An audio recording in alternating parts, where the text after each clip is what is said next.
There's something beautiful about the sound of radio. It has that same nostalgia, that same charm as like a 70s record or an 80s cassette tape that kind of just puts you in a different decade. It has noise. It has inconsistency that kind of builds character into your audio. So I sat down, I did some research, and I built a new patcher effect called radio.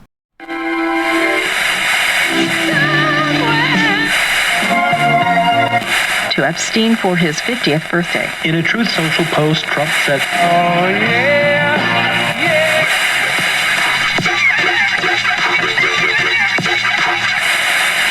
All right, y'all, we're back in FL. I want to break down the patch and show you how to use it and kind of show you how I built it in the back end as well. In order to figure out how to build this patch, there's three main parts to it, really. There's the broadcast side, which is the station that's pushing out the signal. There's the environment, interference, what's happening in the airwaves. And then there's the receiver side, or, your radio, car, whatever it is, that's picking up on the signal and pushing it out into speakers. So I had to figure out how to create each part of that and then make it make sense on the back end of Patcher. So to start, we have the AM and FM.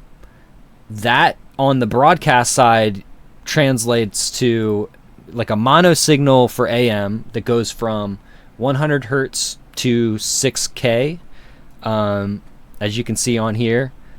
And then when you switch it to FM, it opens it up and gets a little bit deeper and brighter because FM radio is a little bit more high fidelity than AM.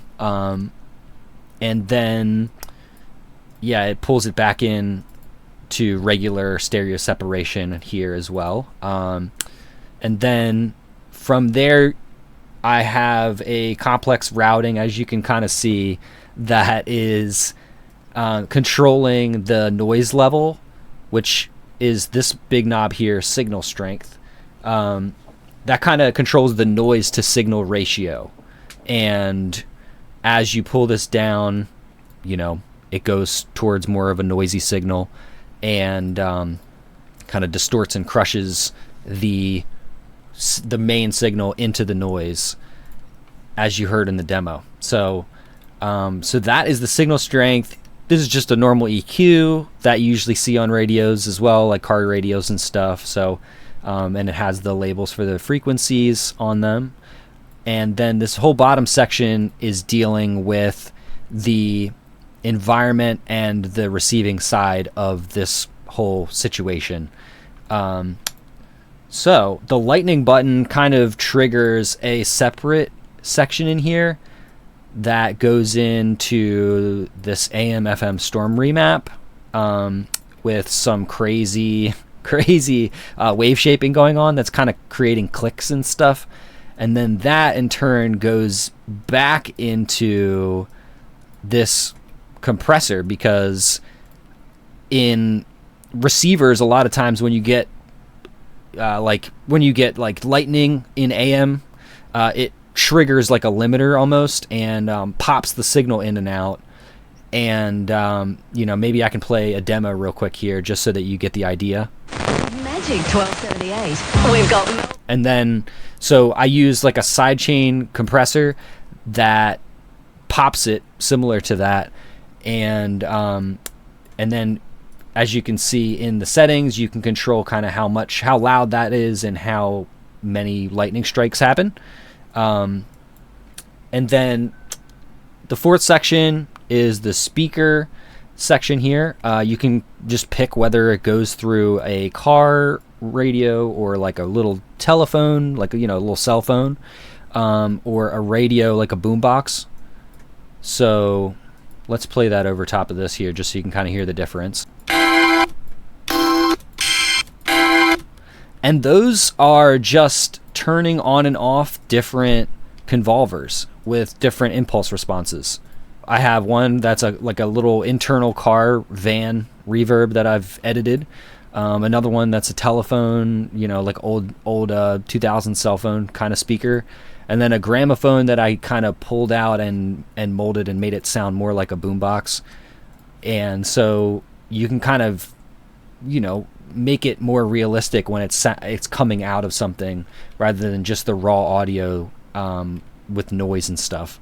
So that's the speaker section. And then the interference section is dialing in noise interference via this Citrus. And what I have going on is you just switch on any of these operators based on this digits knob here, and that turns on the different sections in Citrus.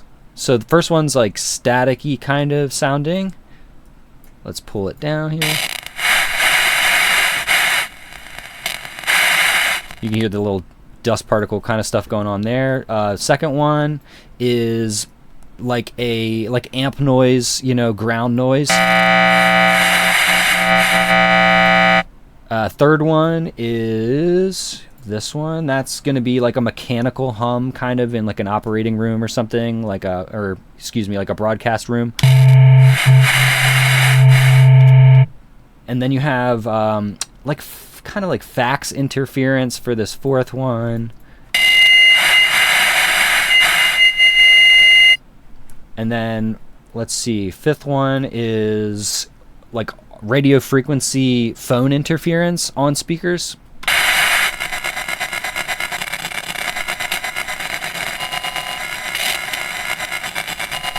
And then you have PC ground noise, which is more like a little bit different. That one sounds like this.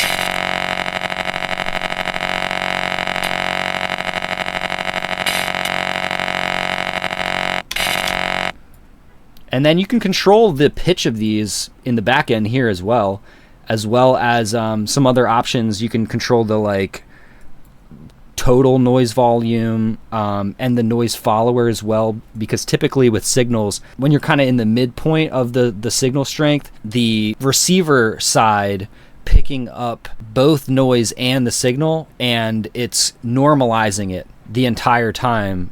So what that sounds like when it's finally pushed out of a speaker is that the noise is following the voice or following whatever is coming out of the radio broadcast side. So that's where you can dial in the noise follower stuff here. And then LFO depth is just some more randomization on the noise follower just to make it more realistic as well. And then you have your master width, master volume, if you want to shrink the signal to mono and stuff, just for more creative decisions.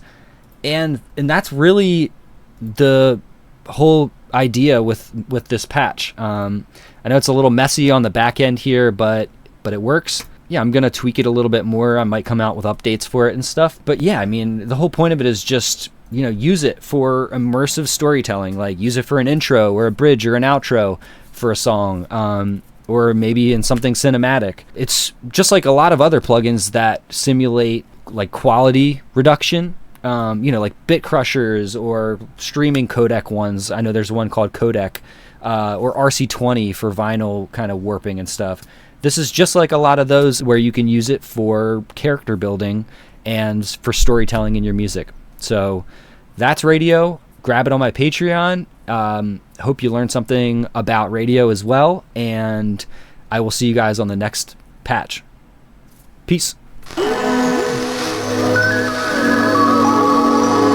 Thank you.